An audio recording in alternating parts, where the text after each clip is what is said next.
السلام علیکم، داستان گو کے ساتھ میں ہوں وقار الحسن۔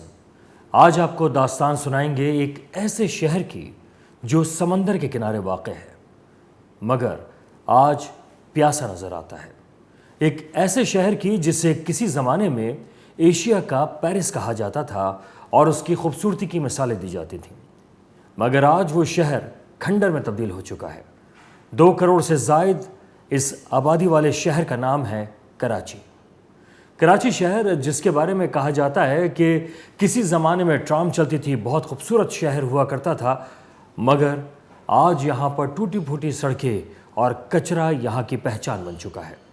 اور اسی کچرے اور اسی بد انتظامی کو لے کر یہ شہر دنیا کے بدترین شہروں میں شامل ہو چکا ہے۔ کسی زمانے میں ایشیا کا پیرس اور آج بدترین شہروں کی فہرست میں کبھی تیسرے اور کبھی چوتھے نمبر پر آنے والا کراچی۔ آج آپ کو سنائیں گے اسی شہر کی داستان۔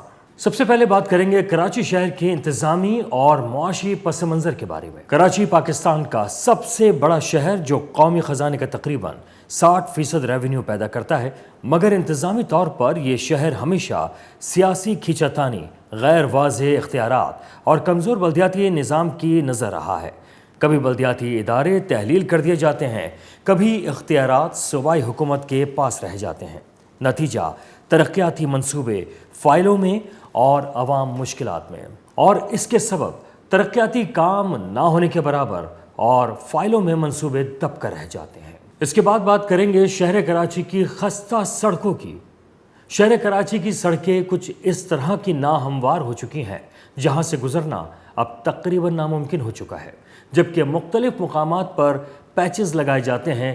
سڑکوں کے مکمل نہ بنائے جانے کی وجہ سے اور پیچز لگائے جانے کی وجہ سے وہ اوپر نیچے ہونے کی روڈ اور گڑھے ایک الگ ہی منظر پیش کر رہے ہوتے ہیں۔ کراچی کی سڑکیں جو کبھی شہر کی پہچان تھیں، آج خستہ حالی کا شکار ہیں۔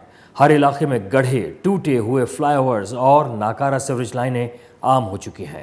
بارش ہوتے ہی شہر پانی میں ڈوب جاتا ہے کیونکہ ڈرینیج سسٹم برسوں سے غیر فعال ہے۔ شہر کراچی کے لیے بجٹ ہر سال منظور ہوتا ہے، مگر سوال یہ ہے کہ یہ آخر خرچ کہاں ہوتا ہے۔ اور اب بات کریں گے شہر کراچی میں پانی کے نظام کی۔ ہر شہر میں پانی نلوں سے آتا ہے، مگر شہر کراچی میں پانی ٹینکر کے ذریعے آتا ہے۔ شہر کا ایک بڑا حصہ آج بھی صاف پانی سے محروم ہے۔ واٹر بورڈ کے اعداد و شمار کچھ اور کہتے ہیں، مگر حقیقت یہ ہے کہ لاکھوں گھرانے پانی خریدنے پر مجبور ہیں۔ غیر قانونی ہائیڈرنٹس، پرانی لائنیں اور پانی چوری کا نیٹ ورک، یہ سب مل کر شہریوں کو زہریلے پانی پر زندہ رہنے پر مجبور کرتے ہیں۔ ایک شہری کی زبانی ہمیں روزانہ ٹینکر سے پانی خریدنا پڑتا ہے، مگر حکومت کا کوئی نمائندہ کبھی نہیں آتا۔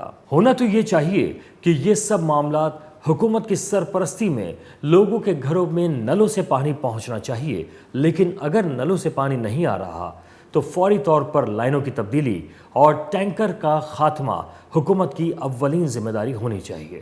اور اب بات کریں گے شہر کراچی میں موجود گندگی کا، کچرے کا، انتہائی ناقص ویسٹ مینجمنٹ کا، جہاں پر شہر کو کچرے کے ڈھیر میں تبدیل کر دیا گیا ہے اور اب یہ شہر کراچی ایک بہت بڑے گاؤں کا منظر پیش کرنے لگا ہے۔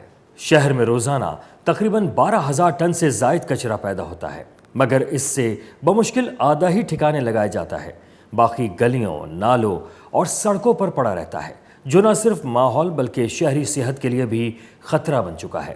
Sindh solid waste management board کے منصوبے کاغذوں میں بہت اچھے لگتے ہیں، مگر زمینی حقائق بالکل مختلف ہیں۔ جبکہ شہر کراچی میں وہ ڈمپر جو کچرا اٹھا کر لے جا رہے ہوتے ہیں، آدھے سے زیادہ شہر کی سڑکوں پر گراتے ہوئے اپنی منزل پر پہنچتے ہیں، یعنی آدھا ڈمپر شہر کی سڑکوں پہ ہی خالی ہو جاتا ہے۔ اور اب بات کریں گے بلدیاتی اداروں اور اختیارات کے بحران کی۔ شہر کراچی جہاں پر اگر بلدیاتی انتخابات ہوئے بھی ہیں تو اس میں بہت کم ایسا وقت آیا ہے جب شہر کراچی میں کام ہوا ہے۔